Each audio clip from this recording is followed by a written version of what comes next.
السلام علیکم ورحمۃ اللہ وبرکاتہ۔ ناظرین، پروگرام بات چیت میں آپ کا میزبان عبداللہ علمزیب حاضر خدمت ہے۔ ناظرین، مملکت خداداد پاکستان ایک نظریے کی بنیاد پہ معرض وجود میں آیا، اور وہ نظریہ لا الہ الا اللہ محمد رسول اللہ صلی اللہ علیہ وسلم، یہ نظریہ اور یہ نعرہ تھا کہ پاکستان کا مطلب کیا لا الہ الا اللہ محمد رسول اللہ، کہ بر صغیر کے مسلمانوں نے دیوانہ وار اس نظریے کی خاطر اور اس مملکت کے حصول کے لیے اپنی جانیں قربان کی، ماؤں نے اپنے بیٹے قربان کیے اور جوان شہید ہو گئے، بچیوں اور خواتین کی عصمتیں لوٹی گئیں۔ یہی نظریہ تھا جس کی بنیاد پہ یہ مملکت معرض وجود میں آئی۔ رفتہ رفتہ اس نظریے پہ ڈاکہ ڈالنے کے لیے بہت سارے عناصر کھڑے ہوتے رہے، اور انہی اس نظریے کے ڈاکوؤں میں سے ایک لابی قادیانیت کی تھی، جنہوں نے روز اول سے اسلام کے نام پہ اور چھپے ہوئے دشمن بن کر انہوں نے اس نظریے پہ ڈاکہ ڈالنے کی ناکام کوششیں کی۔ تب ہی پاکستان کے آئین اور قانون نے ان کو غیر مسلم قرار دیا، اور اس کے بعد یہ لوگ پھر بھی اپنی شاطرانہ چالیں چلتے رہے، حتیٰ کہ آج نوبت یہاں تک پہنچ گئی ہے کہ جو بھی اس نظریے کے لیے اور اس مسئلے کے لیے آواز اٹھاتا ہے، یہ لوگ، یہ اقلیت اس قدر جری ہو گئی ہے کہ انہیں دبانے کے لیے یہ ہر حد کو کراس کر جاتے ہیں۔ ناظرین، آج ہم بات کریں گے اسی مسئلے پر کہ یہ لابی کتنی متحرک ہو گئی ہے، اور ہم اس نظریے کے حامل اکثریت کیوں ایسے خاموش تماشائی بنے بیٹھے ہیں کہ ہمارے نظریے کے اوپر ڈاکہ ڈالا جا رہا ہے، ہمارے عقیدے کے اوپر ڈاکہ ڈالا جا رہا ہے، اور ہم ہیں کہ خاموش بنے بیٹھے ہیں۔ ایک یہ اہم مسئلہ، اور دوسرا یہ ہے کہ آزاد کشمیر جو کہ پاکستان کا حصہ ہے، لیکن تعجب کی بات یہ ہے کہ تاحال آزاد کشمیر کی اسمبلی میں قادیانیوں کو کافر قرار نہیں دیا گیا۔ اس کی کیا وجوہات ہیں؟ اور ابھی ایک خوشکن خبر ملی ہے کہ 2 اور 3 فروری کو اسمبلی میں اس حوالے سے بحث ہوگی اور انہیں اس حوالے سے قرارداد پیش ہوگی، لیکن بہت سارے خدشات ہیں، بہت سارے تحفظات ہیں کہ ہو سکتا ہے یہ لابی جو اس قدر متحرک ہے وہ اس تحریک کو ملتوی کر دیں یا اس میں حائل یعنی رکاوٹیں حائل کریں۔ اسی حوالوں سے ہم بات کریں گے۔ بات کرنے کے لیے آج ہمارے ساتھ مہمانان گرامی جو ہمارا ساتھ دیں گے، ان میں سے سب سے پہلے مہمان ہمارے ساتھ ابھی لائن پہ ہیں مولانا سعید یوسف صاحب، جمعیت علماء اسلام آزاد کشمیر کے امیر ہیں، انہیں میں خوش آمدید کہتا ہوں۔ السلام علیکم ورحمۃ اللہ۔ جی وعلیکم السلام ورحمۃ اللہ وبرکاتہ۔ سعید یوسف صاحب، بہت شکریہ، سلامت رہیں۔ سعید صاحب، پہلی گزارش تو یہ ہے کہ آزاد کشمیر کے حوالے سے یہ مسئلہ تقریباً بالکل خاموش تھا، کسی کو پتہ ہی نہیں تھا کہ آزاد کشمیر میں کیا سچویشن ہے، لیکن جب وصال اردو نے اس حوالے سے آواز اٹھائی تو پھر آواز اٹھانا وصال اردو کے لیے مہنگا پڑ گیا اور اس کو نشانہ بنایا گیا۔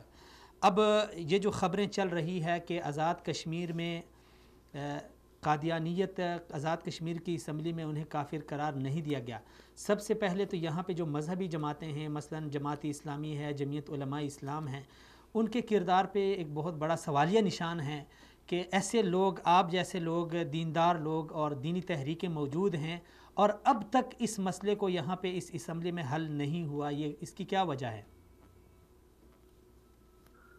جی بسم اللہ الرحمن الرحیم۔ میں شکر گزار ہوں آپ کے اس چینل کا جو ہمارے افکار اور ہماری سوچ اور ہماری آواز کو دنیا کو پہنچانے میں منت اور معاون کر رہا ہے۔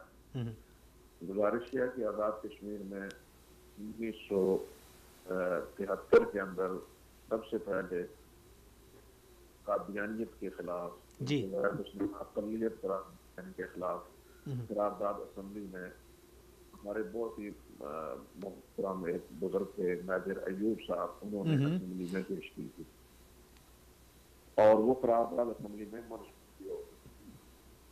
چنانچہ جب یہ قرارداد منظور ہوگی، جی، ایک پوری کشمیر میں ایک خوشی کی لہر، پھر اس پہ علماء نے پوری کشمیر میں ایک دورے اور پھر لابنگ، یہ سارا کچھ کیا۔ جی، اب جب آزاد کشمیر کے اندر جو ہے وہ یہ قرارداد آئی پاس ہوئی اور اس میں ایک اچھا، تو اس کو دیکھ کر تو پاکستان میں بھی پھر دوبارہ یہ تحریک شروع ہوئی کہ پاکستان میں جو غیر مسلم اقلیت قرار دیا جائے۔ جب پاکستان میں یہ تحریک زور پکڑا تو اسمبلی میں علماء موجود تھے، مولانا مفتی محمود رحمہ اللہ تعالیٰ تھے، مولانا عبدالحق رحمہ اللہ تعالیٰ تھے، دوسرے مولانا شاہد نورانی رحمہ اللہ، سارے حضرات وہاں پہ موجود تھے جی۔ تو ان حضرات نے ایک دم اس تحریک کو لے لیا اور اسمبلی کے اندر ان کا کفر اور ان کی ملک کے خلاف جو ان کی عزائم ہیں وہ جب ثابت کر دیے، تو وہ اسمبلی جس کا مینڈیٹ کو بنیادی طور پر کوئی اسلامی نہیں تھا، اس اسمبلی نے بھی ان کو غیر مسلم اقلیت قرار دی جی۔ اب یہ اتنا بڑا واقعہ تھا کہ حقیقی بات یہ ہے کہ آزاد کشمیر کا معاملہ دب گیا کہ جی پاکستان کی نیشنل اسمبلی نے ان کو غیر مسلم اقلیت قرار دیا، تو پھر یہ دب گیا اور وہاں پہ عام جو تاثر تھا لوگ، کیونکہ اس پر توجہ زیادہ نہیں ہوتی کہ جناب آزاد کشمیر کے اندر بھی غیر مسلم اقلیت ان کو قرار دیا گیا ہے۔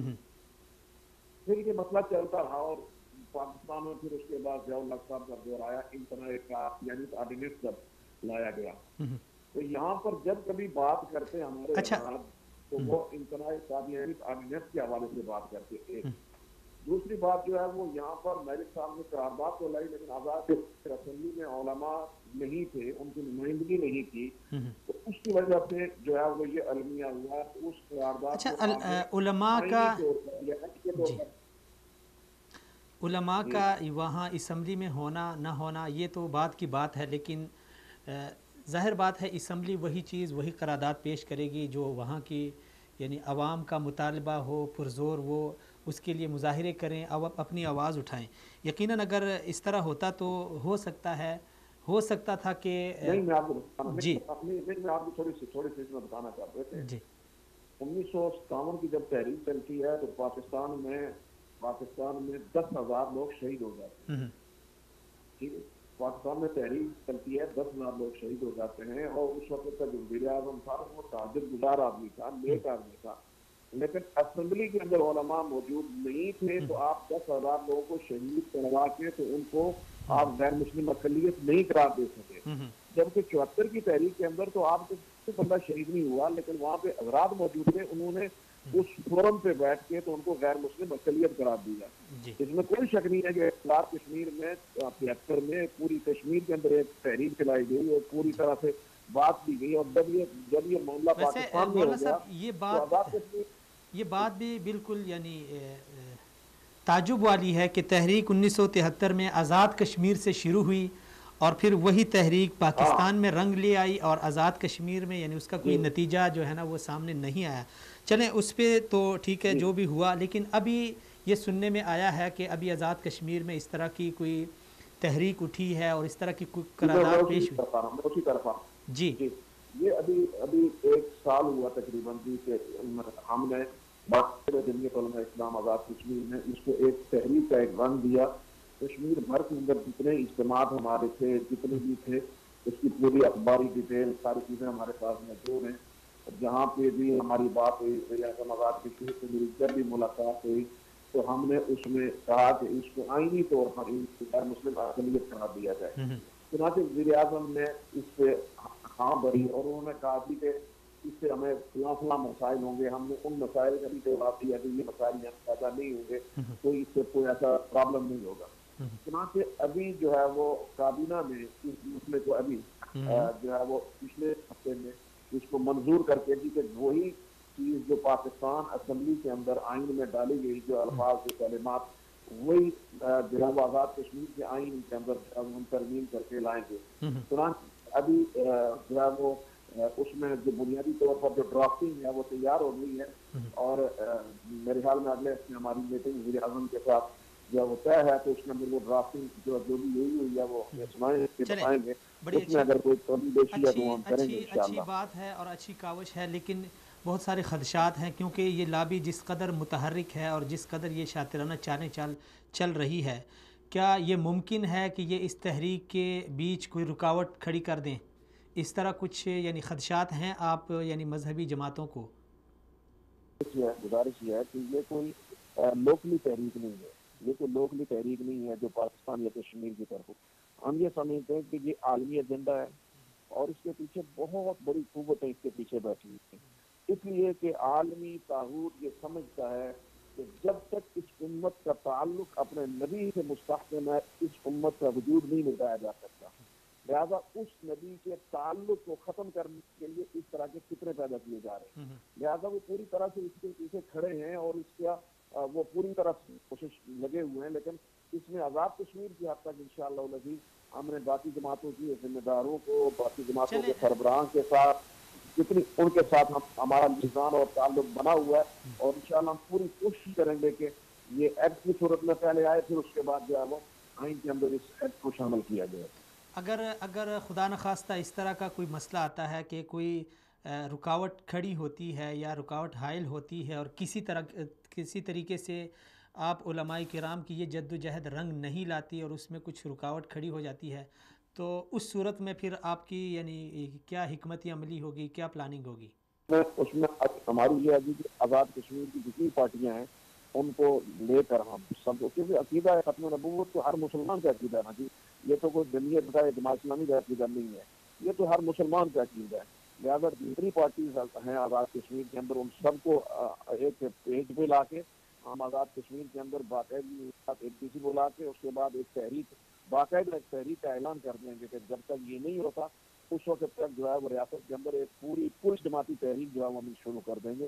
انشاءاللہ اس سے ہم کسی طرح پیچھے نہیں ہٹیں گے اور ہم انشاءاللہ امید رکھتے ہیں کہ یہ ایک اہم ترین مسئلہ ہے. اس کی وجہ یہ ہے کہ آزاد کشمیر کے اندر یہ نہ ہونے کی وجہ سے ہمارے ضلع ہے ٹوٹلی وہاں ان کے 18 مرکز بن چکے ہیں، تو اس کی وجہ سے ہم یہ سمجھتے ہیں کہ جی اس سے بہت سارا نقصان ہوتا ہے ریاست کے اندر بھی اور ریاست کے اندر بہت سارے اداروں کے اندر بھی. تو لہٰذا جب پاکستان نے اس کو کر دیا تو آزاد کشمیر میں اس کو اصولی طور پر کرنے میں کوئی ایسی کباہت نہیں ہے اور ہمارے وزیر اعظم ماشاءاللہ دلی آدمی ہیں اور مجھے امید ہے کہ وہ جرأت اور ہمت کر کے تو اس کو کر گزریں گے انشاءاللہ. چلیں جی، بہت شکریہ مولانا سعید یوسف صاحب، سلامت رہیں. جی ناظرین، آپ ناظرین کا بھی بے حد شکریہ اور آج کے دیگر مہمانان گرامی کا تعارف میں پہلے پیش نہ کر سکا. مہمانان گرامی میں میرے ساتھ اسٹوڈیو میں تشریف فرما ہیں سینئر صحافی اور تجزیہ نگار جناب ناصر محمود ملک صاحب. ملک صاحب بہت شکریہ، سلامت رہیں. معذرت میں آپ کا تعارف پیش نہیں کر سکا کیونکہ مہمان کال پہ تھے. اسی طرح ناظرین ہمارا ساتھ دیں گے آج کے دیگر مہمانان گرامی میں حافظ محمد ادریس صاحب، نائب امیر ہیں جماعت اسلامی پاکستان سے، علامہ ہشام الہی ظہیر صاحب، فرزند ارجمند جناب علامہ احسان الہی ظہیر رحمۃ اللہ علیہ، اور اسی طرح لبیک یا رسول اللہ تحریک لبیک یا رسول اللہ کے چیئرمین جناب ڈاکٹر اشرف آصف جلالی صاحب بھی ہمارے ساتھ ہوں گے. ملک صاحب، بہت ہی ایک تعجب والی بات ہے، یہ بات تو ہر ایک پاکستانی جانتا ہے، ہر ایک چھوٹا بڑا سب کچھ جانتے ہیں کہ ہماری جو پارلیمنٹ ہے وہاں پہ جب ایک آئین ایک قانون پاس ہوتا ہے پھر جو بھی بندہ چاہے وہ سیاسی ہو، چاہے وہ فوجی ہو، چاہے کوئی عام آدمی ہو، اس کی مخالفت کرے تو کہا جاتا ہے کہ اس نے آئین کی خلاف ورزی کی ہے، قانون کی خلاف ورزی کی ہے. لیکن جب آئین اور قانون میں ایک چیز ہے اور ایک پاکستانی، ایک شہری، ایک محب وطن پاکستانی اس آئین اور قانون کی جب بات کرے اور پھر اس کو مجرم ٹھہرایا جائے تو یہ تعجب والی بات نہیں ہے. بسم اللہ الرحمن الرحیم. عبداللہ بھائی، آپ کے ذہن میں ضرور سوال آیا ہوگا کہ اس طرح کس کو مجرم قرار دیا ہے، تو اس کی میں بعد میں وضاحت کرتا ہوں، لیکن پہلے مجھے آپ یہ بتائیں کہ جو قانون کی بات کرے وہ مجرم، جو قانون کو توڑے وہ ہیرو. دیکھیں بات یہ ہے، بہرحال ہم اس وقت کی جو دنیا ہے یہ گلوبل ویلیج ہے، چھوٹا سا گاؤں کا منظر پیش کر رہی ہے. بالکل. میں ہمیشہ کہتا ہوں کہ یہ دنیا میرے گاؤں کی بڑی سی تصویر ہے یا میرا گاؤں اس دنیا کی ایک چھوٹی سی تصویر ہے. تو جب ایک گاؤں ہوتا ہے وہاں معاملات انفرادی طور پہ ہوتے نہیں ہیں، ایک دوسرے کے جو اثرات ہوتے ہیں معاشرے کے افراد کے واقعات کے وہ ایک دوسرے پر پڑتے ہیں، ان سے ہم صرف نظر نہیں کر سکتے. تو وہ جو عالمی اثرات ہیں وہ ہمارے اوپر پڑتے ہیں، ان اثرات کی وجہ سے کچھ کمیاں کمزوریاں یا کچھ صرف نظر ہمیں کرنا پڑتا ہے. رہی بات آئین کی، دیکھیے میں ہمیشہ ایک بات کہتا ہوں، ریاست جو ہوتی ہے نا، اب مذہب سے ہٹ کے اگر بات کریں نیشنلزم کی، اگر مذہب کی بات کریں گے تو پھر ریاست کا اس میں کوئی وہ خاص عمل دخل نہیں ہے، لیکن جب ریاست ہے تو ریاست ماں جیسی ہوتی ہے، اور جو ریاست کا آئین ہوتا ہے وہ اس ماں کا لباس ہوتا ہے۔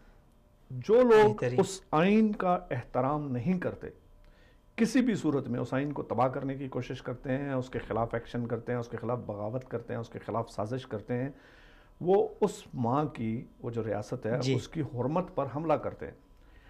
اور کوئی بھی غیرت مند بیٹا، وہ کیسا بھی ہو، اس کی حالت کیسی بھی ہو، غریب ہو، امیر ہو، کمزور ہو، بیمار ہو، جیسا بھی ہو، وہ اپنی ماں کی حرمت پر حملے کو کبھی برداشت نہیں کرے گا۔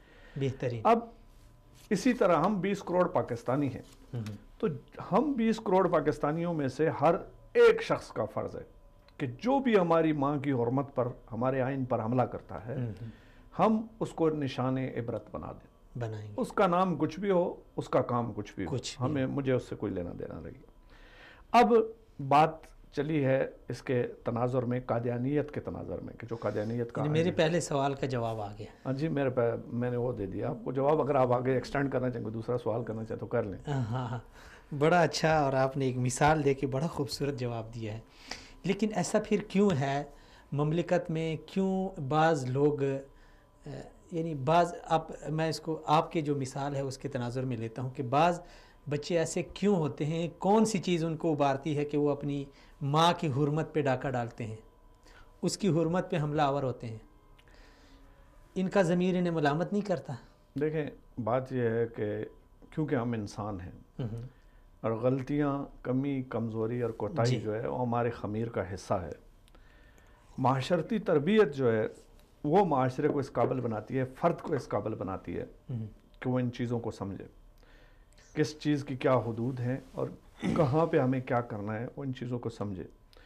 تو جب وہ ان چیزوں کو سمجھتا ہے، ریاست اور معاشرہ جب اس کو یہ احساس دیتا ہے کہ یہ تمہاری حدود ہیں اور یہ تمہارے مفاد کے لیے ہیں، تمہیں کچلنے کے لیے نہیں ہیں، یہ تمہارے فائدے کے لیے ہیں، اور تمہیں معاشرے کے شر سے، باقی لوگوں کے شر سے، اور معاشرے کو تمہارے شر سے محفوظ رکھنے کی ایک کوشش ہے۔ جب کسی بچے کو یہ بات ماں باپ سمجھانے میں کامیاب ہو جاتے ہیں کہ گھر میں جو نظم و ضبط، جو ضابطے مقرر کیے گئے ہیں، یہ ہم سب کے اجتماعی فائدے کے لیے ہیں اور گھر کے نظام کو چلانے کے لیے، ہم سب نے مل کر ان کی سپورٹ کرنی ہے۔ بالکل۔ دیکھیے، ایک بچہ جو 5ویں جماعت میں پڑھتا ہے، اگر وہ یہ کہنا شروع کر دے کہ نہیں، میں بڑا بھائی تو یونیورسٹی میں جاتا ہے تو میں بھی یونیورسٹی میں جاؤں گا، تو نظام نہیں چلے گا نا۔ یا جو چھوٹا ہے صاحب سے وہ کہے جی کہ بڑا بھائی 3 پراٹھے کھاتا ہے تو میں بھی 3 پراٹھے کھاؤں گا، تو وہ 3 پراٹھے کھائے گا تو وہ بیمار پڑ جائے گا، اور اگر وہ یونیورسٹی میں جائے گا تو اس کو تو انٹرٹین نہیں کر سکتے نا۔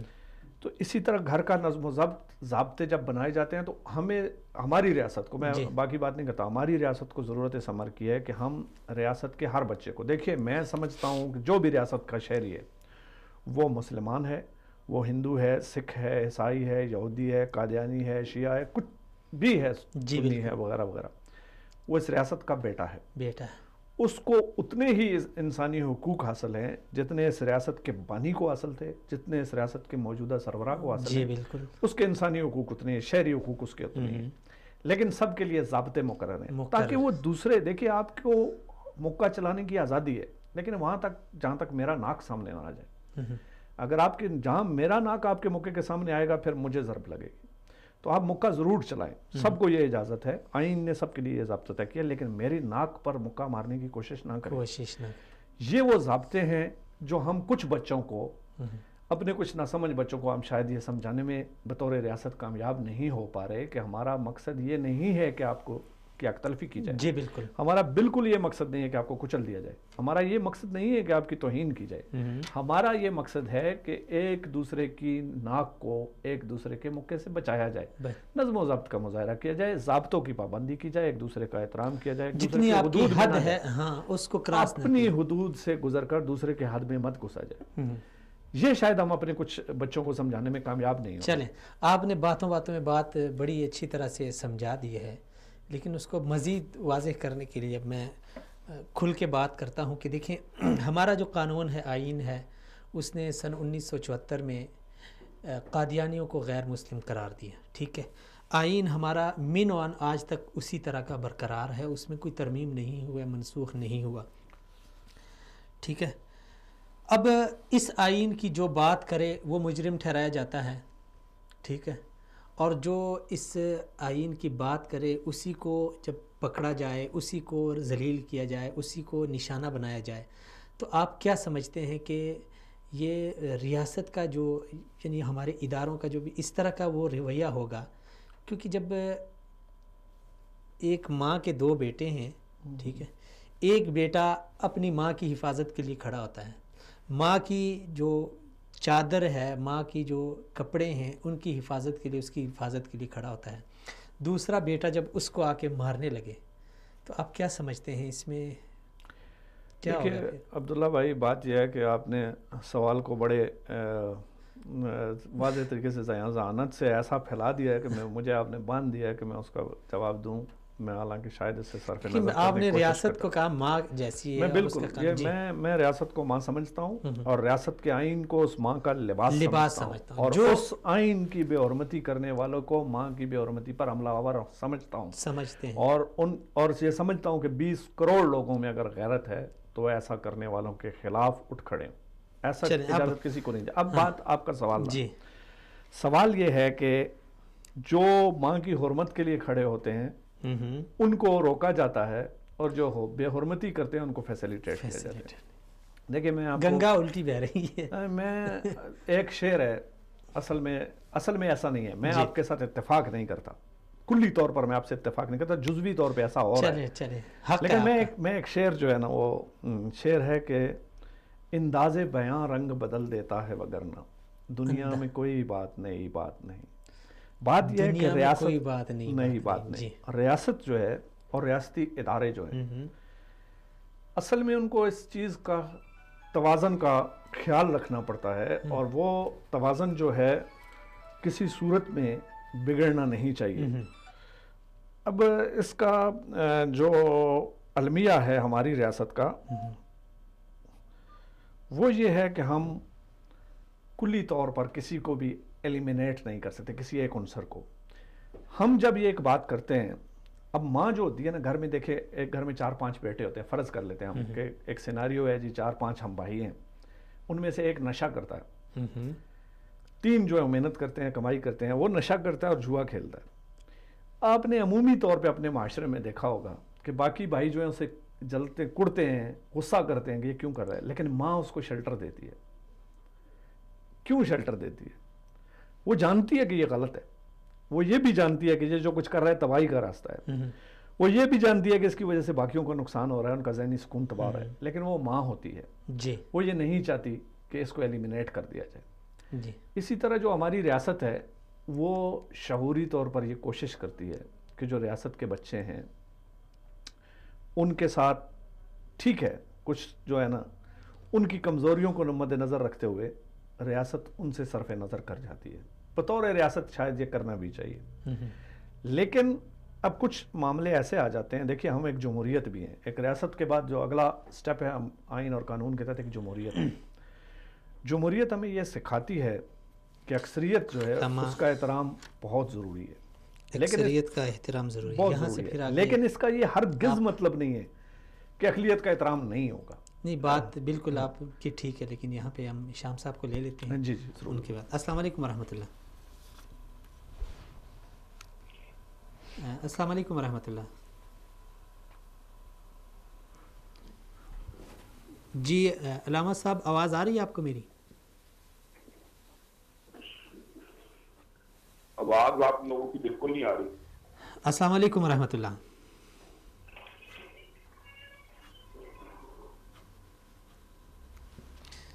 ان کی کال ڈراپ ہو گئی ہے.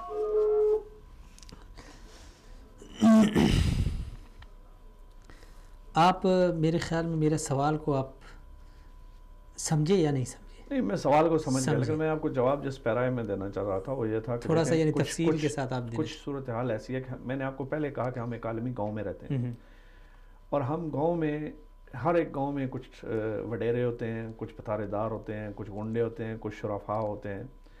ان سب کے ساتھ آپ کو ان سب کو ساتھ لے کے چلنا پڑتا ہے. آپ کسی کو اس پہ ہمیں یعنی اس پہ کسی کو کوئی اعتراض نہیں ہے. میرا جو سوال تھا وہ یہ تھا کہ ماں کے 2 بیٹے ہیں، ایک بیٹا ماں کی یہ تو غلط ہے چادر اور چار دیواری کا میں اس کی ایک مثال اس مسئلے علامہ سے صاحب ہٹ کو لے کر- لیتے ہیں پھر جی اس کے بعد. السلام علیکم ورحمۃ اللہ. وعلیکم السلام ورحمۃ اللہ وبرکاتہ. ہشام صاحب بہت شکریہ آپ نے شرکت کی. ہشام صاحب ہم بات کر رہے ہیں مسئلہ ختم نبوت اور ہمارا قومی کردار، اور بلکہ میں اس میں یہ بات اگر ایڈ کروں ہمارا قومی المیہ، تو میرے خیال میں اس میں کوئی قباحت نہیں ہوگی، کیونکہ ایک اقلیت تھی اور ہم اکثریت پہ آئے روز وہ باری ہوتی جا رہی ہے، اور ہمیں دبانے کے لیے نت نئے طریقے اور حربے استعمال کیے جا رہے ہیں. سب سے پہلے ہم یہ جاننا چاہتے ہیں علامہ صاحب، علامہ احسان الہی ظہیر رحمۃ اللہ علیہ ہمارے ایک قومی محسن تھے، اور پاکستان کے محسن تھے، اور اسلام کے محسن تھے. انہوں نے اس حوالے سے ان کی بہت ساری خدمات ہیں جو ادیان اور مذاہب ہیں. لیکن آپ اس بات سے متفق ہیں جس طرح علامہ صاحب نے ایک فکری جنگ لڑی تھی، تو آپ کیا سمجھتے ہیں ایک بندہ فکری جنگ لڑ رہا ہے اور دوسرا آگے سے ہتھیار اٹھا لے، تو آپ کس کو ظالم ٹھہرائیں گے؟ مثلا ایک آدمی بات کر رہا ہے، دوسرا بات کے مقابلے میں ہتھیار سے جواب دے اور اوچھے ہتھ کنڈے استعمال کرے، تو اس صورتحال میں کیا آپ کیا سمجھتے ہیں، کیا تجزیہ آپ کا؟ بسم اللہ الرحمن الرحیم. سب سے پہلی بات تو یہ ہے کہ جب باطل کے پاس دلائل ختم ہو جائیں، تحریر اور تقریر اور فکر اور نظریاتی محاذ پہ جب وہ شکست کھا جاتا ہے تو لامحالہ طور پہ وہ ہتھیار اٹھا لیتا ہے. جب دلائل کی دنیا میں شکست ہو جاتی ہے جی بالکل. تو ایک ہی حل ہے. آپ نے دیکھا ہوگا روافظ کا بھی یہی طریقہ کار ہے اور ادیان باطل کا یہی طریقہ کار ہے کہ ہمیشہ جب ان کے پاس دلائل ختم ہو جاتے ہیں وہ ہتھیار اٹھا لیتے ہیں، اثر اس کو استعمال کرنا شروع کر دیتے ہیں.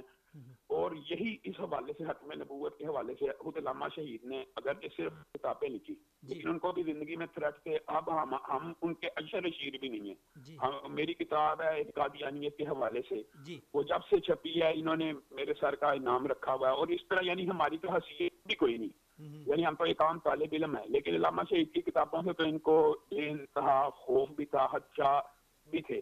اب آپ کا اپنا چینل، جب آپ قادیانیوں کے خلاف یا پاکستان کے اندر جو بھی بندہ قادیانیوں کے خلاف بات کرتا ہے تو خفیہ جو ہاتھ ہیں وہ حرکت میں آ جاتے ہیں. وہ کون لوگ ہیں؟ آپ خود بتائیں. وہی لوگ ہیں جس طرح مرزا غلام احمد قادیانی نے حلف دیا ہوا ہے کہ میں برطانیہ کا نوکر ہوں. اس کی بیعت کے اندر یہ بات شرائط میں موجود ہے کہ یہ ہمارے جو جتنے بھی کارکن ہیں حکومت برطانیہ کے ساتھ وفادار رہیں گے، ان کا پاکستان کے ساتھ کیا تعلق ہو سکتا ہے؟ اور افسوس اور دکھ کی بات یہ ہے، میں آپ کو ایک سچا واقعہ بتاتا ہوں. ہمارے بیوروکریٹ ہیں سینئر، انہوں نے یہ بات بتلائی کہ مشرف دور کے اندر جب بعض بیوروکریسی کو پتا لگا کہ ان کی جو بیوی ہے ان کا تعلق شاید قادیانی کمیونٹی سے ہے، تو جو اعلیٰ افسران تھے وہ اپنے آپ کو مسلمان ہونے کے باوجود یہ تو کرتے تھے کہ ہم قادیانی ہیں تاکہ ہماری ان کی نظر میں ویلیو بنے. پاکستان کے حالات تو یہ ہیں. یہاں کی بیوروکریسی کا اندازہ آپ خود اندازہ کریں جو مسلمان ہونے کے باوجود اپنے آپ کو قادیانی شو کرتے ہیں، اور جو قادیانی ہیں اس ٹائم اعلیٰ عہدوں پہ آپ کو بھی پتا ہے، سب کو پتا ہے، موجود ہیں.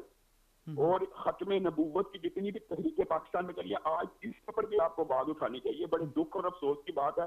پہلے ہم صرف طاہر القادری صاحب کی وارننگ سنا کرتے تھے، اس کے بعد اب یہ جلالی صاحب محترم نے وارننگ دی، وہ بھی واپس آ گئے. رضوی صاحب نے وارننگ دی، وہ بھی واپس آ گئے.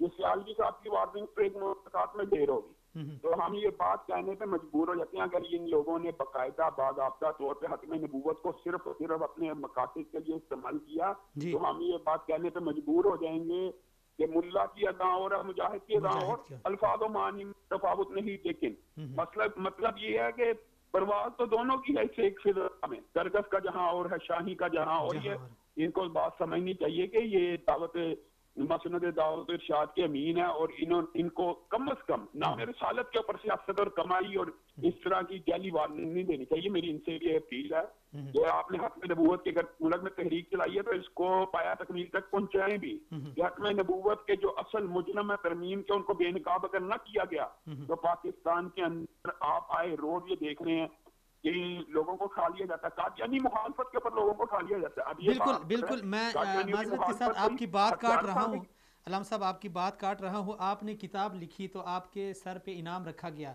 اور یا مقبول جان صاحب نے ایک پروگرام کیا تو انہیں جو ہے نا عدالتوں تک وہ لے گئے. وصال اردو نے جب آواز اٹھائی تو وصال اردو کے جو نمائندے تھے ان کو ہراساں کیا گیا، انہیں ٹارچر کیا جا رہا ہے، انہیں دھمکیاں مل رہی ہے. ہمارے سیٹلائٹ تک وہ پہنچ گئے ہیں. تو آپ کیا سمجھتے ہیں کہ جب اس طرح کی صورتحال ہو اور ہم اس طرح خاموش تماشائی بنے بیٹھیں تو کیا ہوگا ہمارا بات بتاؤں، یہ نہایت اوچھے ہتھ کنڈے ہیں، اس طرح کی باتوں میں یہ تحریک رکنے والی نہیں ہے جی، لیکن افسوس اور دکھ کی بات ہمارے حکمرانوں کی بھی تو ہے نا، جی بالکل، جو کہتے ہیں کیا نہیں ہمارے بھائی، ہم ان کو انسانی طور پہ بھائی سمجھنے میں آج بھی محسوس کرتے، لیکن ہم اس کو کسی طور پہ مسلمان کے برابر نہیں مانتے. اس کی وجہ یہ ہمارے عقیدے کا اختلاف ہے. جی بالکل، اس قادیانیوں کے ساتھ ہمارے اور بھی کچھ فکری اختلافات اس قسم کے ہیں کہ ہم ان کو دیگر اقلیتوں کے برابر بھی حقوق نہیں دے سکتے. اس کی وجہ یہ ہے کہ وہ کلمہ طیبہ پڑھتے ہیں، وہ نبی کریم صلی اللہ علیہ وسلم کی رسالت کا اقرار کرتے ہیں اور پھر انکار کرتے ہیں حق نبوت کا. گویا کہ وہ بعض علماء کے نزدیک مرتد بھی ہے. اور میں نے اپنی کتاب میں ایک باب اس کے اوپر بھی لکھا ہے کہ علماء کی اکثریت آج باب کے اوپر غور و خوض کرتی ہے کہ جب کلمہ پڑھ لیتے ہیں، جب نبی کریم کو کسی قادیانی نے پوچھے وہ کہے گا میں نبی کریم صلی اللہ علیہ وسلم پہ ایمان رکھتا ہوں. جب بندہ اللہ اور رسول پہ ایمان رکھ لے اور پھر ان کی حتم نبوت کا انکار کرے وہ کون ہوتا ہے؟ کسی بھی عالم سے پوچھنے میں مرتد ہوتا ہے. تو مرتد اور عام اقلیت کے حقوق برابر نہیں ہو سکتے.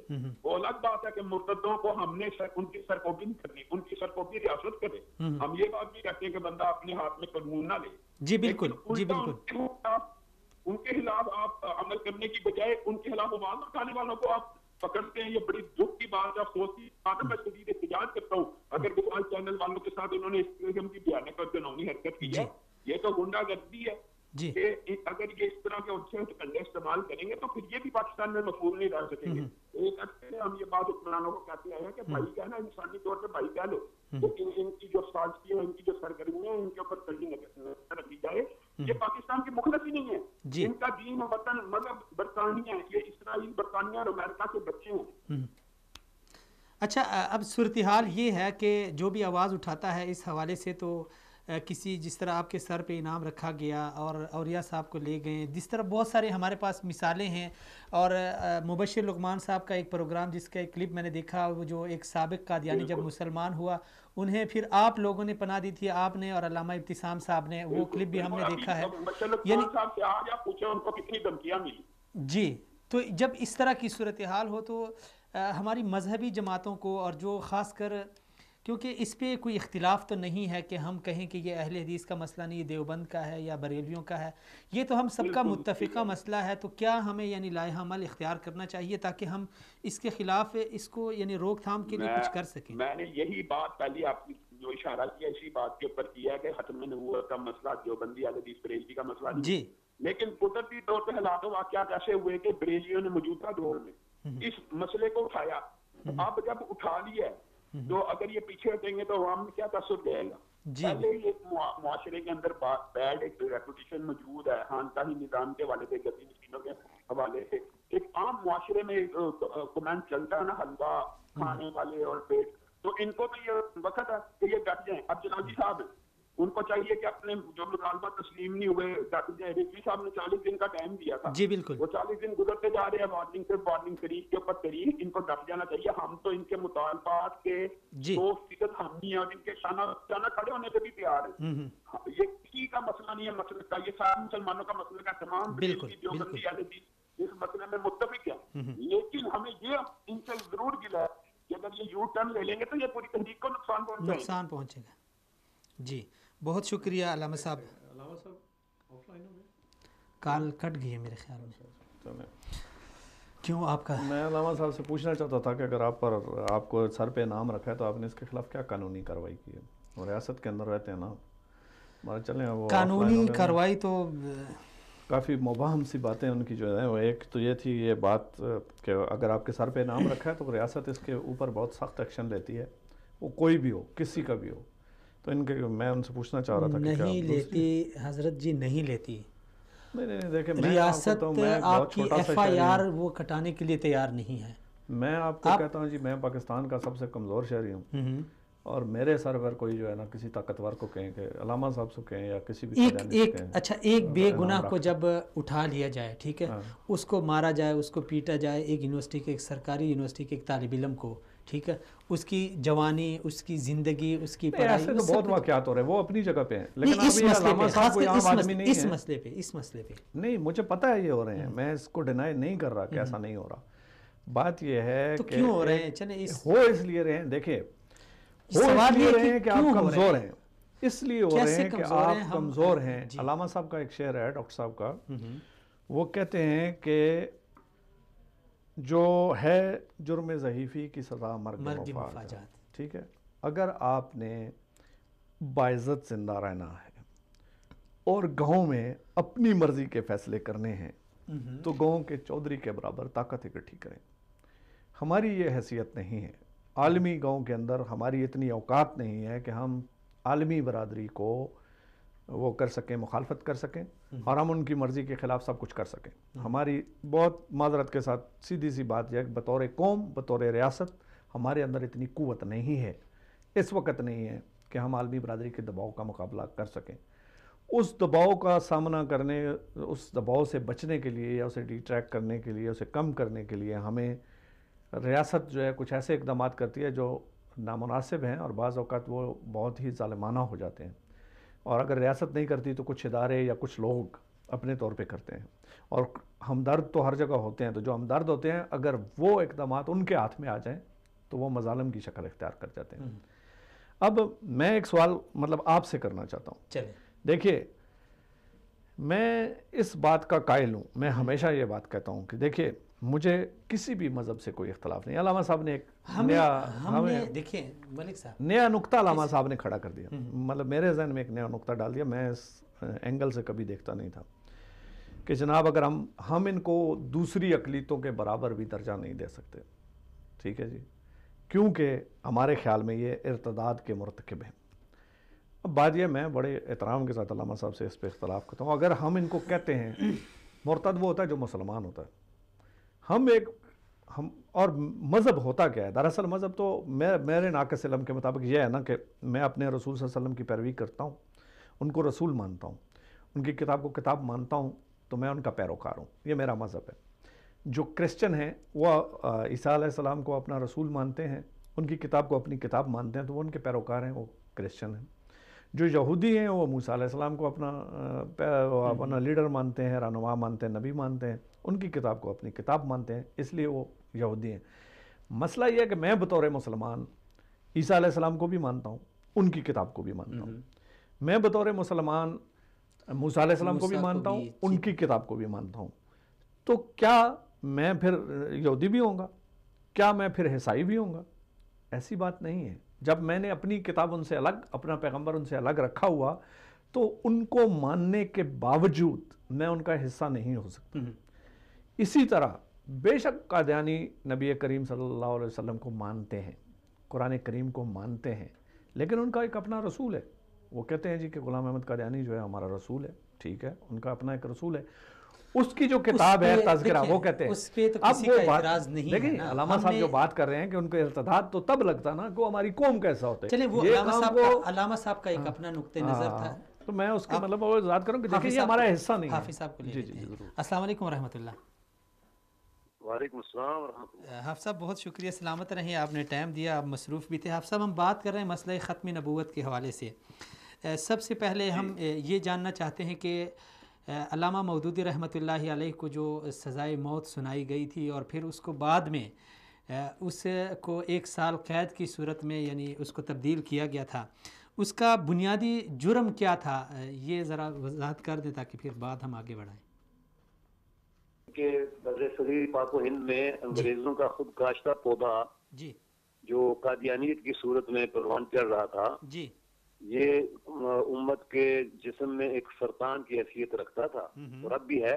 جی اس پر مختلف لوگوں نے اس کے خلاف کام کیا اپنے اپنے انداز میں, لیکن سید مودودی نے اس پر علمی اور فکری انداز میں استدلال کے ساتھ ثابت کیا کہ یہ لوگ اسلام سے خارج ہیں.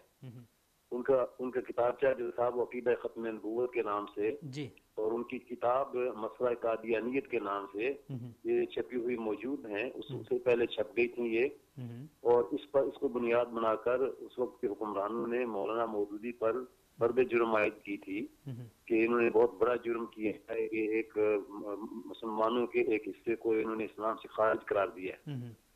مولانا مودودی نے وہاں بھی اپنا موقف بیان کیا تھا کہ یہ اسلام کا حصہ نہیں ہے, یہ اسلام سے خارج ہیں, اور ختم نبوت جو ہے یہ مسلمانوں کا ایمان کا بہت اہم حصہ ہے, اور اگر کوئی اس کو تسلیم نہیں کرتا تو اسے مسلمان تسلیم نہیں کیا جا سکتا. مولانا مودودی کا وہ کتابچہ جو ہے وہ اتنا فکر انگیز ہے کہ قادیانی اب بھی آج بھی سمجھتے ہیں کہ ان کے لیے سب سے بڑا خطرناک چیز جو ہے وہ یہ مولانا مودودی کا کتابچہ ہے۔ اس پر مولانا مودودی کو سزائے موت سنائی گئی تھی، ساتھ ہی کہا گیا کہ اگر آپ چاہیں تو رحم کی اپیل کر سکتے ہیں۔ تو مولانا مودودی نے اس پر ڈٹ کر کہا تھا کہ میں نے جو بات کہی ہے وہ حق بات ہے، میرے ایمان کا حصہ ہے، اور زندگی اور موت کے فیصلے زمین پر نہیں آسمان پر ہوتے ہیں۔ اگر میری موت لکھی ہے تو ناموس رسالت پر جان قربان کرنا میرے لیے بہت بڑی سعادت اور بہت بڑا اعزاز ہے، اور اگر میری زندگی باقی ہے تم الٹے بھی لٹک جاؤ تو مجھے نہیں مار سکتے۔ جہاں تک رحم کی اپیل کا تعلق ہے، میرے جوتے کی نوک بھی تم سے رحم کی پیک نہیں مانگے۔ اچھا آپ صاحب یہ جو واقعہ تھا یہ سزا سنائی گئی تھی، جی سزائے موت سنائی گئی تھی، لیکن اس پر بہت زیادہ احتجاج ہوا پوری دنیا میں، اور اس کے نتیجے میں پھر اس کو بعد میں عمر قید میں تبدیل کر دیا گیا۔ اچھا لیکن 1 سال گزرنے کے بعد مئی 1954 میں مولانا مودودی رحمۃ اللہ علیہ کو پھر ان کو رہا کرنا پڑا۔ اچھا یہ تو بات تھی جب پاکستان میں جو آئین میں جو ان کو کافر قرار دیا، اس سے بہت آئین میں ترمیم نہیں ہوئی تھی جی، بہت پہلے کی بات ہے، لیکن جب آئین میں ترمیم ہوئی 1953 کی بات ہے، اور 1974 میں یعنی قادیانیوں کو غیر مسلم قرار دیا گیا، اس کے بعد تو جو لوگ اس طرح کی آواز اٹھاتے ہیں یا اس طرح جب مودودی صاحب کی فکر پہ چلتے ہیں، ان کے نہج پہ چلتے ہیں، تو انہیں کیوں مجرم قرار دیا جاتا ہے؟ پہلے تو چلیں آئین میں کچھ نہیں تھا، اب تو آئین میں بھی یہ ہے۔ جی ہاں، دیکھیں نا اب آئین کے اندر باقاعدہ موجود ہے جی، یہ متفقہ طور پر پاکستان کی 1970 میں منتخب ہونے والی جو دستور ساز اسمبلی تھی، اس نے متفقہ طور پر یہ ترمیم منظور کی تھی۔ یہ آئین کا حصہ ہے، آئین کے اندر ان کو غیر مسلم اقلیت قرار دیا گیا ہے، آئین کے تقاضوں کے مطابق قانون سازی ہوئی ہے کہ جتنے بھی سرکاری کاغذات ہوں گے اس میں مسلمان جو ہے اس کو اپنے آپ کو مسلمان ڈکلیئر کرنا پڑے گا، اور قادیانی جو ہے ان کو قادیانی اپنے آپ کو ڈکلیئر کرنا پڑے گا، وہ مسلمان نہیں، مسلمانوں سے الگ ہیں۔ تو اب ویسے تو جہاں تک قانون کا اور دستور کا معاملہ ہے وہ درست ہے بالکل، جی بالکل، لیکن ابھی پچھلے دنوں میں آپ کو معلوم ہے کہ یہ حکمرانوں نے بڑی ہوشیاری اور بڑی یاری سے اور بڑی میں سمجھتا ہوں کہ بددیانتی کے ساتھ وہ ایک جو قانون سازی کی تھی، اس قانون سازی میں ایک ایسی چیز شامل کر دی تھی کہ جس سے وہ ترمیم جو ہے یا اس کے مطابق بنے ہوئے قوانین جو ہیں بہت سارے جو ہیں وہ متاثر ہو رہے تھے۔ تو اس پر پھر پوری امت نے آواز اٹھائی، احتجاج کیا، اور اس وزیر کو بھی جانا پڑا اور وہ ترمیم بھی واپس ہوئی، اور یہ معاملہ جو ہے یہ ابھی تک بھی یعنی لوگوں کے ذہن کے اندر، لوگوں کے دلوں کے اندر بڑا دکھ ہے اس بات کا کہ ان حکمرانوں نے یہ حرکت کیوں کی اور اس کے پیچھے کیا ہے۔ ظاہر ہے اس کے پیچھے عالمی سازشیں ہوتی ہیں جو اس نوعیت کے فتنوں کو پروان چلاتی ہیں امت مسلمہ کو نقصان پہنچانے کے لیے۔ تو آپ صاحب اسی حوالے سے اس آئین اور قانون کے بعد جو لوگ بات کرتے ہیں، مثلا عام عوام میں سے سوشل میڈیا پہ جو بات کرتا ہے، ٹی وی چینلز پہ جو بات کرتے ہیں، جو کوئی تحریر لکھتا ہے تو انہیں یعنی ڈرایا جاتا ہے، ان کو دھمکیاں ملتی ہے، تو آپ کیا سمجھتے ہیں کہ یہ ہمارے اداروں میں اس قدر یہ لوگ کیسے یعنی اس قدر آگے بڑھ گئے، اتنے جری ہو گئے کہ یہ ایک اقلیت ہو کے ہم اکثریت کو ڈرا رہے ہیں؟ اصل بات یہ کہ بہت اہم مناصب کے اوپر فائز ہیں اور عالمی قوتیں ان کی پشت پر ہیں۔ اب دیکھیں ناموس رسالت کے قانون کے خلاف امریکہ اور پوری دنیا، یورپی دنیا اور عالم کفر جو ہے کتنے مرتبہ یہ کہہ چکے ہیں اس کو ختم کریں گے، اس کو ختم کرائیں گے۔ یہ ان کے پیچھے عالمی قوتیں ہیں، وہ خود اپنے بال بوتے پر نہیں کچھ کر سکتے، اور ویسے بھی ہمارا تو مطالبہ ہمیشہ سے یہ رہا ہے کہ ان کو کلیدی سامنے سے ہٹایا جائے۔ یہ بہت خطرناک لوگ ہیں، اور وہ تمام فورسز کے اندر، تمام بیوروکریسی کے اندر ان بڑے اہم مقامات کے اوپر فائز ہیں، اور یہ ہمیشہ اپنی سازشیں جاری رکھتے ہیں۔ اور پھر ایک لبرل طبقہ ہے، لبرل طبقہ جو ہے وہ بھی بالکل مغربی سوچ کا حامل ہے۔ یہ سارے ملا کر کے اور یہی قابل ہیں ہر چیز کے اوپر، وہ اس کا وقتاً کوئی نہ کوئی فتنہ کھڑا کرتے ہیں، لیکن امت مسلمہ بیدار رہے گی تو انشاءاللہ یہ فتنے کبھی کامیاب نہیں ہو سکتے۔ چلے جی آپ صاحب بہت شکریہ، سلامت رہیں۔ جی ملک صاحب آپ اپنی اسی بات کو جاری رکھیں گے؟ یہ ہے کہ حافظ صاحب نے اچھی باتیں کی ہیں، اور اصل میں بات یہ ہے، حافظ صاحب نے کہا کہ جی حکومت نے ترمیم کیا، تو جہاں تک میری معلومات ہیں، میری اتنی معلومات بھی نہیں ہے، میرے سورسز کوئی بھی نہیں ہے ڈاکٹر شاہد مسعود صاحب کی طرح اور دیگر لوگوں کی طرح، لیکن 34 اراکین تھے جنہوں نے اس امینڈمنٹ پہ بہت عرصہ کام کیا اور ہر ایک کے پاس اس کی کاپی تھی، وہ سب اس کو پڑھتے تھے، اس کو اسٹڈی کرتے تھے، اس میں اپنے حصے کا جو ہے وہ ہوم ورک کرتے تھے، اور پھر جب اس کی ووٹنگ ہوئی اس کمیٹی کے اندر تو سب نے ووٹ دیا، اس میں جماعت اسلامی کے احباب بھی تھے۔ جماعت اسلامی کا تو یہ کہنا ہے کہ جماعت اسلامی نے سب سے پہلے پارلیمنٹ میں جو ان کا پارلیمانی لیڈر ہیں صاحبزادہ طارق اللہ صاحب، انہوں نے آواز اٹھائی، انہوں نے آواز اٹھائی سینٹ میں جا کر، وہ حمداللہ صاحب کی آواز اٹھانے کے بعد نہیں سینٹ میں بات یہ ہے کہ اگر انہوں نے صاحبزادہ طارق صاحب نے اگر آواز اٹھائی تھی تو وہ پاس کیسے ہوا اتفاق رائے سے؟ 34 لوگوں نے اس کو سب نے اپروو کیسے کیا؟ اگر وہ آواز اٹھاتے ادھر پہلے، آواز انہوں نے بالکل اٹھائی، لیکن جب حافظ حمداللہ نے اس پر جو ہے نا وہ کیا کہ بھائی یہ غلط ہے، تو اس کے بعد انہوں نے بھی آواز اٹھائی۔ میں یہ نہیں کہہ رہا، لیکن پہلے وہ اس کمیٹی کا حصہ تھے نا، انہوں نے پہلے اس پر نظر کیوں نہیں رکھی؟ بطور آئین ساز ادارے کے ممبر ہونے کے، پاکستانی قوم کا نمائندہ ہونے کے، یہ کیا ان کی ذمہ داری نہیں تھی؟ آج جماعت اسلامی اگر یہ کہہ کر خود کو بچانے کا کوشش کرے کہ جناب حکومت نے یہ کیا، تو یہ حکومت نے نہیں کیا، یہ پوری پارلیمنٹ نے کیا۔ اس پارلیمنٹ میں جماعت اسلامی بھی ذمہ دار ہے۔ پارلیمنٹ نے کیا، اس کو ہم مانتے ہیں، لیکن یہ سوال یہ ہے کہ اس قدر یہ لوگ آگے دیکھیں میں آپ کو ایک بات بتا ہوں، بات یہ ہے کہ ہماری پارلیمنٹ ہمارے قانون میں یہ ترمیم کرتے ہیں، حافظ صاحب نے بھی یہ بات کی، ہمارے سر کی قیمت لگاتے ہیں، ہمیں اٹھواتے ہیں، دیکھیں ہمیں جیلوں میں لے جاتے ہیں۔ یہ جو ہے علامہ صاحب نے بھی بات کی، شام صاحب نے بھی، اور حافظ صاحب نے بھی یہ بات کی کہ دیکھیے عالمی دباؤ، عالمی قوتیں جو ہیں وہ، یہ میں پہلے آپ کو کہہ چکا ہوں، دیکھیے ہماری بہت واضح سی بات یہ ہے کہ اگر امریکہ آج ہمیں یہ کہہ دے کہ جناب آج سے آپ نے سائن میں 1 سال کے اندر اندر یہ ترمیم ختم کرنی ہے، تو بہت معذرت کے ساتھ فزیکلی، ایمانی جذبہ اپنی جگہ پہ، ہمیں یہ کرنا پڑے گا۔ ہمیں پارلیمنٹ تو کرے گی، لیکن کیا عوام اس کو برداشت کرے گی؟ نہیں، عوام کو تو اس آئین کی ضرورت ہی نہیں ہے نا، اس کو تو اس ترمیم کی ضرورت نہیں ہے۔ جو کلمہ پڑھتا ہے، جو لا الہ الا اللہ محمد رسول اللہ پڑھتا ہے، وہ تو دنیا کے کسی بھی کونے میں ہو، کسی قانون کے ماتحت ہو، اس کے ایمان کا حصہ ہے کہ جو محمد رسول اللہ صلی اللہ علیہ وسلم کے بعد کسی کو نبی مانتا ہے وہ ہمارا حصہ نہیں ہے۔ اس کو کسی تحریری آئین کی ضرورت نہیں ہے، کسی آئینی ضمانت کی ضرورت نہیں ہے۔ آئین ہوتا ہے ریاست کے ضابطوں کو چلانے کے لیے، معاشرے میں گڑبڑ سے روکنے کے لیے۔ آئین میرے ایمان کا جو ہے نا وہ ٹھیکیدار نہیں ہے۔ ایمان ایک دوسری چیز ہے، قوم اس کو کبھی تسلیم نہیں کرے گی۔ لیکن عالمی طور پہ میں یہ سمجھتا ہوں کہ ان کا یہ جو لابی ہے، جیسے کہ علامہ صاحب یہ کہہ رہے تھے کہ یار یہ تو انگریز کا وہ پودا جیسے بھی تھا، انگریز نے پروان چڑھایا، جس نے پڑھایا، یہ ایک کمیونٹی ہے، یہ ایک اقلیت ہے، ہمارے ملک کے شہری بھی ہیں ان کے۔ اب بات یہ ہے کہ ان کو یہ حق پارلیمنٹ سے جو مجھے گلا ہے نا، یہ قانون بنا دینا کافی نہیں ہے۔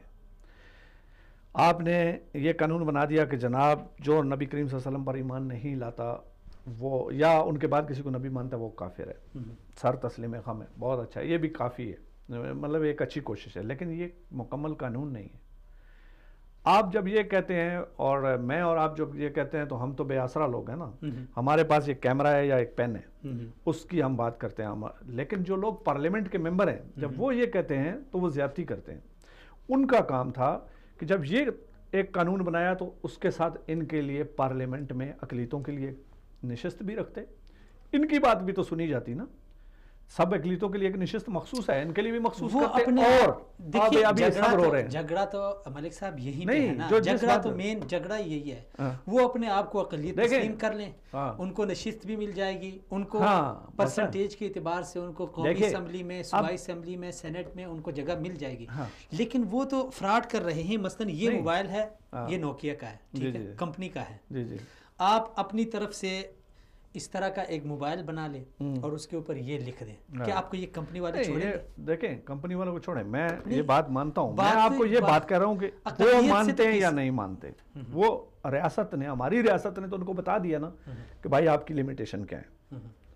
اگر وہ اس کو تسلیم کرتے ہیں یا نہیں تسلیم کرتے، اسلام کا ایک دائرہ ہے، ایک اسلام کا ایک وہ تسلیم کریں، ٹھیک ہے، ہم الگ ہیں آپ سے، بالکل ٹھیک ہے، عیسائی رہ رہے ہیں، یہودی رہ رہے ہیں، ہندو رہ رہے ہیں، سب کچھ رہ رہے ہیں، آپ بھی رہیں۔ کنکلوژن اس بات پہ پہنچی کہ جھگڑا اس بات پہ ہے کہ وہ ہماری حد میں داخل ہونا چاہتے ہیں۔ بالکل بات، دیکھیں جھگڑا ڈاکہ ڈال رہے ہیں، ڈاکہ ڈال رہے ہیں۔ اب 2% لوگ زیادہ سے زیادہ پاکستان کے اندر 2% کا نہیں ہوں گے، میں سمجھتا ہوں اس سے زیادہ نہیں ہو سکتے، کیا آپ یہ سمجھتے ہیں کہ 97% مسلم اکثریت والے ملک میں 2% لوگوں کی اتنی حیثیت ہوتی ہے، اتنی طاقت ہوتی ہے کہ وہ 97% کو مینوپولیٹ کر سکیں؟ کبھی نہیں ہوتی، کبھی نہیں ہونی چاہیے. لیکن جب آپ دوسری طرف دیکھتے ہیں، آپ یہ دیکھتے ہیں کہ جس ادارے میں آپ چلے جائیں، جس میڈیا کے ادارے میں ہم چلے، باقی اداروں کی بات نہیں کرتے، میڈیا کی بات کرتے ہیں، تو ان کا وہاں پہ آلموسٹ ہولڈ ہے. یہی بات علامہ صاحب کہہ رہے تھے، یہی بات حافظ صاحب بھی کہہ رہے تھے. اب حضور آپ نے جب یہ قانون بنا دیا تو آپ ان کی پرسنٹیج بھی قوم کو بتائیں اور ان کے لیے ہر ادارے میں اس سے حساب سے کوٹا مقرر کر دیں. کیوں آپ ان کو چھانے؟ آپ پارلیمنٹ میں بیٹھ کے کیا چھولے بیچنے جاتے ہیں؟ ہمارے ممبران جو پارلیمنٹ میں ہیں ان کا کام ہے نا کہ آئین سازی کریں کہ جناب اس ملک میں آپ کی آبادی جو ہے 2% ہے، ہم آپ کو 5% کے برابر حقوق دیتے ہیں. دیکھیں کمزور کا خیال رکھنا چاہیے، ریاست کا بھی کام ہے اور بطور مسلمان بھی ہمارا کام ہے کہ دوسرے مذاہب کا، اقلیتوں کا احترام کریں، ان کو فیسیلیٹیٹ کریں، ان کی پروٹیکشن کریں، حفاظت کریں، ان کو تکلیفوں سے بچائیں. تو آپ ان کو 5% کوٹا دے دیں، ملازمتوں میں دے دیں، اداروں میں دے دیں، پارلیمنٹ میں دے دیں، جدھر بھی دینا ہے. حد بندی تو کر دیں. آپ یہ کہہ دیتے ہیں کہ حضور یہ ٹھیک نہیں ہے. اب دیکھیں ان کا اپنا ایک سسٹم ہے، عالمی مدد ان کے ساتھ ہے، ٹھیک ہے، اس سسٹم کے تحت وہ اپنے لوگوں کو گروم کرتے ہیں. آپ کے اداروں میں جو بھرتی کا جو سلیکشن کا طریقہ کار ہے وہ ایسا ہے کہ آپ ان کا راستہ نہیں روک سکتے، ٹھیک ہے. اب ان کا راستہ آپ روک نہیں سکتے اور اس راستے کو جو ہے روکنے کے لیے آپ سڑکوں پہ آ جائیں گے تو اس سے کیا فائدہ ہوگا؟ اس کا طریقہ اختیار کریں. حضور پارلیمنٹ میں قرارداد پیش کریں کہ جناب علی قادیانی جو ہے ہمارے ملک کے 2% شہری ہیں اور قابل عزت شہری ہیں، ریاست ان کو فیسیلیٹیٹ بھی کرے گی، ان کو عزت بھی دے گی، ان کو سہولتیں بھی دے گی، سارا کچھ کرے گی، لیکن ان کی حصہ بقدر جسہ. اب ایسے ہی اور بہت سارے بھی گروہ ہیں جن کے بارے میں یہ ہونا چاہیے. اب اس طرف تو جاتے نہیں ہیں، یہ پارلیمنٹ میں اکثریت کی غلطی ہے. بالکل میں اس کو تسلیم کرتا ہوں. تو ایسے کریں نا، آپ سڑکوں پہ آگے سڑکیں بند کر کے تو کیا کر لیں گے؟ سڑکیں آپ کیوں بند کرنا چاہتے ہیں؟ آپ کے ایمانی جذبے سے 97% ذلیل ہو رہے ہیں نا حضور. دیکھیے میرے بچے نے اسکول جانا ہے، میں نے آفس جانا ہے، میرے پڑوسی نے ہسپٹل جانا ہے. اب مجھے تکلیف دے کر مجھے سمجھ نہیں آتی، ہم دنیا میں وہ واحد قوم ہیں جو احتجاج امریکہ کے خلاف کرتے ہیں، املاک اپنی چلاتے ہیں، ٹھیک ہے. نفرت اظہار کر رہے ہیں 2% سے، تکلیف ہم دے رہے ہیں 97%. طریقہ کار سے آپ اختلاف کر سکتے ہیں. جس طرح یہ رضوی صاحب نکلے، ان کے ساتھ بہت سارے لوگوں نے اتفاق بھی کیا، ان کے مطالبات کو صحیح قرار دیا، ان کے طریقہ کار کے ساتھ بہت ساروں نے، میں نے خود ان کے ساتھ اختلاف میرا رہا ہے. یہ اختلاف اپنی جگہ، وہ آپ طریقہ کار کے ساتھ آگے. ہم تو یہاں بیٹھ کے درخواست ہی کر سکتے ہیں نا. جی بالکل. جو ہم یہی کہہ سکتے ہیں کہ حضور آپ کے پاس پارلیمنٹ ہے نا، اس ملک کا سب سے مقتدر ادارہ، سب سے مقدس ادارہ پارلیمان ہے. پارلیمان کا کام ہے کہ بھائی اپنے شہریوں کے حقوق کی حفاظت کرے، اقلیتوں کی بھی پہلے اقلیتوں کی کرے، جی بالکل، بعد میں اکثریت کی کرے. بھائی آپ قادیانیوں کے حقوق کی حفاظت کریں، یہ آپ کی ذمہ داری ہے، آپ کے ملک کی ذمہ داری ہے، لیکن 97% کے حقوق کا بھی خیال کریں نا. اس کو تقسیم کر دیں، واضح کر دیں کہ بھائی آپ کیا اتنا کوٹا ہے ہر جگہ پہ، تو دیں ان کو. اب آپ 97% کے حقوق چھوڑ کر جو 97% کے حقوق کی بات کریں اس کو اگر آپ غائب کر دیں گے، اس کو اگر آپ ٹارچر کریں گے، اس کے اوپر اگر آپ انعام رکھنا شروع کر دیں گے تو ہوگا کیا؟ الٹیمیٹلی ریاست کی بنیادیں کھوکھلی ہونی شروع ہو جائیں گی. الٹیمیٹلی ریاست کا جواز ختم ہو جائے گا. دیکھیں جو ریاست اپنے 97% لوگوں کے حقوق کا تحفظ کرنے کی بجائے ان کو ذلیل کرنا شروع کر دے، اخلاقی طور پر اس کا پھر جواز کہاں رہ جاتا ہے؟ لیکن اس جواز کو برقرار رکھنے کا راستہ پارلیمان ہے.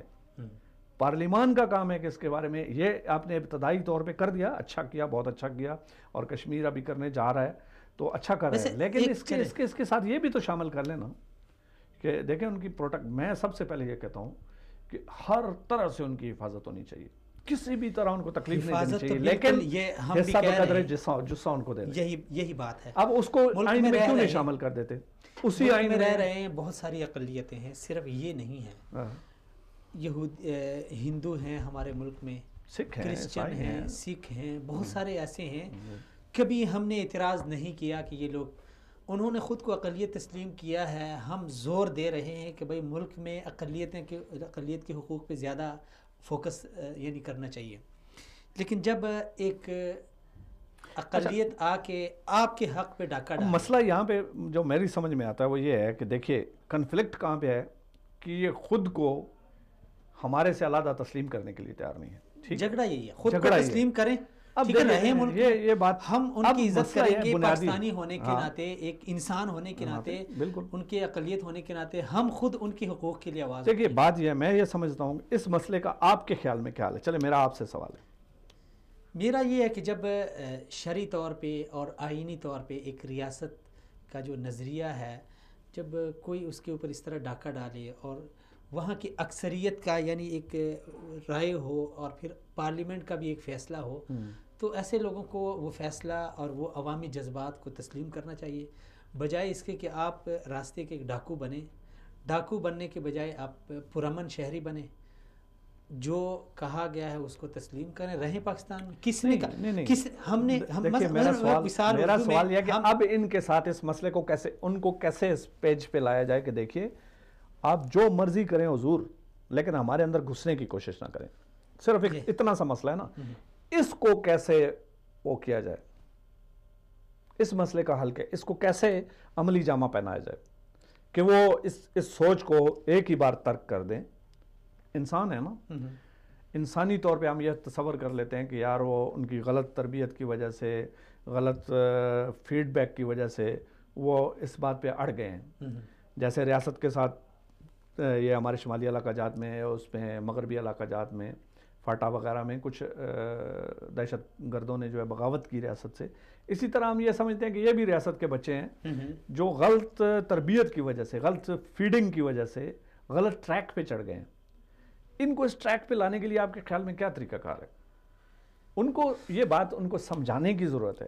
دیکھیں دو راستے ہیں، ریاست کے پاس دو راستے ہوتے ہیں. پاکستانی بن کے رہیں. دیکھیں ریاست کے پاس دو راستے ہوتے ہیں. کیونکہ ایک ایسے لوگ پاکستانی، میں ان کو پاکستانی بھی نہیں سمجھتا ملک صاحب، جو رہ پاکستان میں رہے ہیں اور ان کی دم کہیں اور سے ہل رہی ہے. دیکھیں ایسے بہت سارے لوگ اور بھی ہیں، آپ صرف قادیانیوں کی بات نہ کریں. نہیں، میں ایسے بہت سارے لوگ اور بھی ہیں، ان کو فوکس کیا ہے، اس طرح بہت سارے ہیں. دیکھیں میرا کہنے کا مطلب یہ ہے کہ ہماری ریاست میں صرف ہمارا مطالبہ یہ ہے کہ وہ پاکستانی بن کے، دیکھیں ہم یہ نہیں کہتے کہ وہ مطالبہ اپنی جگہ بھی ٹھیک ہے. میرا کہنے کا مطلب یہ ہے کہ ہم ان کو یہ بات، ہماری ریاست کے بچے ہیں، ہم ان کو بات یہ کیسے سمجھائیں؟ آپ کے خیال میں دو ریاست کے پاس طریقے ہوتے ہیں. ایک طریقہ یہ ہوتا ہے کہ لوگوں کو مین سٹریم میں لائیں، ان کو سمجھائیں، ان کو بتائیں اور ان کو اعتماد میں لے کر انہیں سیدھے راستے پر چلائیں. ایک طریقہ یہ ہوتا ہے.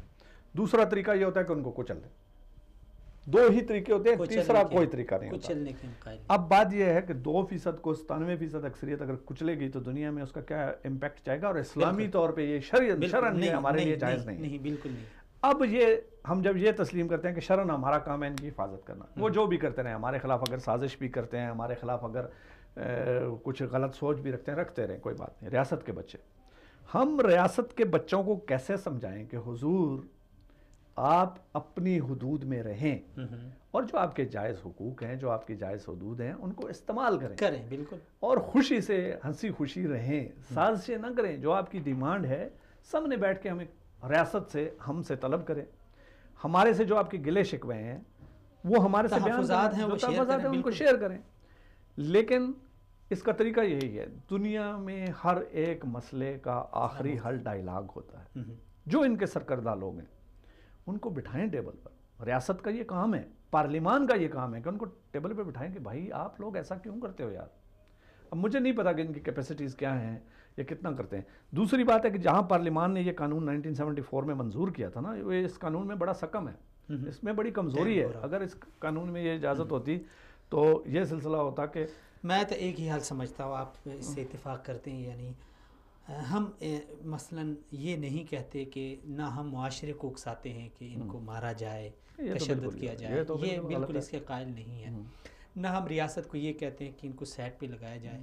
ہم کہتے ہیں ان کو حقوق دیے جائیں، پورے حقوق دیے جائیں، حقوق سے زیادہ دے دیے جائیں، حقوق سے زیادہ بڑھ کے دے دیا جائے، کیونکہ یہ ہماری اسلامی تعلیمات ہیں. لیکن وہ بھی پاکستانی بن کے رہیں. جب دیکھیں وہ پاکستانی بن کے رہیں گے نا تو 2% بس مسئلہ ختم.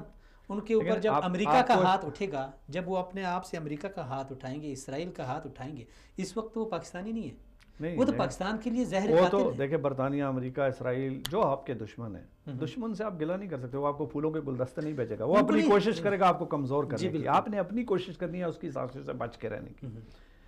اس قانون میں تھوڑی سی ترمیم کرنے کی اور ضرورت تھی، تھوڑے سے 2 لفظ اور اس کے اندر ڈال دیں کہ یار یہ ہمارے بھائی ہیں ملک کی سطح پر، پاکستانی شہری ہیں، ٹھیک ہے سارا کچھ، لیکن ان کی تعداد اتنی ہے، تمام ملازمتوں میں ان کا اتنا کوٹا، اگر یہ ایک لائن اور ڈال دی جاتی تو آپ کے کلیدی عہدوں پر ہی ہوتے۔ تب ہی ہوگا جب وہ اپنے آپ کو کلیئر تو کریں گے۔ نہیں، وہ اگر کلیئر نہیں کرتے، ہم تو کلیئر مانتے ہیں نا، یہ تو وہ تسلیم کرتے ہیں کہ وہ تو اس جو ایک فارم بنا ہوا ہے وہ اس کو تسلیم نہیں کرتے۔ نہیں، وہ تسلیم نہ کرنا ان کا حق ہے، اگر وہ تسلیم نہیں کرتے وہ بے شک نہ تسلیم کریں، لیکن مذہب کے طور پر اپنا جو ان کا پیشوا ہے اس کو تو تسلیم کرتے ہیں نا۔ اب اپنے جو پیشوا کو تسلیم کرتے ہیں تو اس پیشوا کے پیروکار جو ہیں، بابا گورو نانک کے جو پیروکار ہیں، ہم ان کی بھی تو عزت کرتے ہیں۔ جی بالکل، ہم ان کی بھی عزت کرتے ہیں، ہم ان کے پیشوا کو یا ان کو یا کسی کو تکلیف یا گالی نہیں دینا چاہتے۔ ہم یہ چاہتے ہیں کہ بھائی بات یہ ہے کہ آپ بہت خوبصورت زندگی گزاریں، امن کے ساتھ گزاریں، لیکن بات یہ ہے کہ اپنے حصے کے مطابق گزاریں، اپنی حد میں۔ تو یہ اگر ایک لائن اور شامل کر لی جائے کہ یار یہ اقلیت ہے اور اس اقلیت کے کیونکہ ان کو گلے ہیں ہم سے، تو ہم ان کو تھوڑا سا ان کے کوٹے سے زیادہ دے دیتے ہیں، جی 2% ہے، ہم ان کو 4% ملازمتوں میں ہر جگہ کلیدی عہدوں میں، ہاں ہم ان کو دیکھیں آپ بن کے رہیں نہ بن کے رہیں، آپ ان کو 4% کوٹا دے دیں نا، 2% یہ ہیں، 4% کوٹا دے دیں، اس 4% میں کتنے کلیدی عہدوں پر چلے جائیں گے؟ ٹھیک ہے، اس 4% میں کتنے جو ہیں وہ بیوروکریسی میں اعلیٰ عہدوں پر فائز ہو جائیں گے، میڈیا میں کتنے جو ہے وہ اس پہ چلے جائیں گے، اپنے حصے کے مطابق عیاشی کریں۔ چلے بہت شکریہ ملک صاحب، سلامت رہیں، آپ نے شرکت کی۔ ناظرین آپ کا بھی شکریہ، اور خاص بات یہ ہے کہ ڈاکٹر اشرف آصف جلالی صاحب، اس حوالے سے ہم نے ان سے بہت سارے سوالات کرنے تھے جو خاص کر سوشل میڈیا پہ گردش کر رہے تھے، ان کے حوالے سے، یا دوسرے جو مولانا صاحب ہیں، مولانا سیالوی صاحب یا خادم حسین رضوی صاحب، ان 3 شخصیات کے حوالے سے بہت سارے سوالات گردش کر رہے تھے۔ ہم نے ان سے بھی بات کرنی تھی، لیکن عین وقت پہ انہوں نے معذرت کر لی، کوئی اور ٹی وی چینل والے ان کے گھر تشریف لے گئے ان سے انٹرویو لینے کے لیے، تو خیر ان کا عذر تھا تو اسی لیے وہ شرکت نہیں کر سکے۔ ناظرین آپ کا بھی بہت شکریہ، اور آخر میں یہی گزارش ہے کہ ملک صاحب نے آغاز میں ہی بہت پیاری مثال دے کے سمجھایا ہے کہ جب ریاست ماں جیسی ہوتی ہے، اور جب کوئی بھی بیٹا وہ اٹھے اور اپنی ماں کی چادر اور اپنی ماں کی قمیص، اپنی ماں کی عزت اس کے اوپر حملہ آور ہو، اس پہ ڈاکہ ڈالنے لگے، تو وہ باغی اس کو سمجھا جاتا ہے، اس کو باغی سمجھا جاتا ہے۔ اور ایسے میں پھر جب دوسرا جو بھائی ہوتا ہے، اگر وہ اپنی آواز نہ اٹھائے اور اپنی ماں کی عزت کو نہ بچائے، اس کی آبرو کو نہ بچائے، تو وہ بھی اس میں مجرم گردانا جاتا ہے۔ پاکستان ایک نظریاتی ملک ہے، اور جو بھی لوگ اس نظریے کے اوپر ڈاکہ ڈالتے ہیں تو وہ اس ریاست کی جو چادر ہے، جو اس کی عزت ہے، جو اس کی پہچان ہے، جو اس کا وقار ہے، اس کو مجروح کرنے کی کوشش کرتے ہیں۔ اور ہم پاکستانی اس ماں کے بیٹے ہیں، ہم اپنی اس دھرتی ماں کی عزت کے تحفظ کے لیے ہمہ وقت تیار تھے، ہیں اور رہیں گے۔ انشاءاللہ ہم پاکستان کی عزت پہ، پاکستان کے اس نظریے پہ کبھی آنچ نہیں آنے دیں گے، اور جو بھی اس طرح کے رہ کر، یعنی ریاست میں رہ کر جو اس طرح کی حرکتیں کرتے ہیں، یقیناً وہ پھر پاکستانی نہیں ہیں، وہ اس ماں کے بیٹے نہیں ہیں، وہ باغی ہیں، انہیں کہیں اور سے اکسایا جاتا ہے، کہیں اور سے ابھارا جاتا ہے۔ ایسے لوگوں کو یقیناً وہ ایک خطرہ ہوتے ہیں گھر کی عزت کے لیے اور اس ماں کی عزت کے لیے۔ تو اس خطرے سے نمٹنے کے لیے ماں کے جو دیگر بیٹے ہوتے ہیں وہ ہمہ وقت تیار رہیں۔ ہم پاکستانی ہیں، پاکستان کے نظریے کے محافظ ہیں، پاکستان کے تحفظ اور تقدس کے محافظ ہیں۔ سب سے پہلے اسلام، اور اسلام کے بعد پاکستان۔ پاکستان ہماری پہچان ہے۔ اگر اس ملک کی پہچان، اس ریاست کی پہچان وہ نظریہ ہے جس نظریے کی بنیاد پہ ہم نے اس کو حاصل کیا تھا، اگر اس نظریے پہ کوئی ڈاکہ ڈالے اور اس نظریے کو ختم کرے تو آپ یقین جانیے کہ ریاست کا جب نظریہ، جس نظریاتی ریاست کا جب نظریہ ختم ہو جائے تو وہ ریاست اپنا وجود کھو بیٹھتی ہے۔ انہی باتوں کے ساتھ ہمیں اجازت دیجیے، اگلے پروگرام میں پھر سے ملاقات ہوگی، تب تک کے لیے اللہ حافظ۔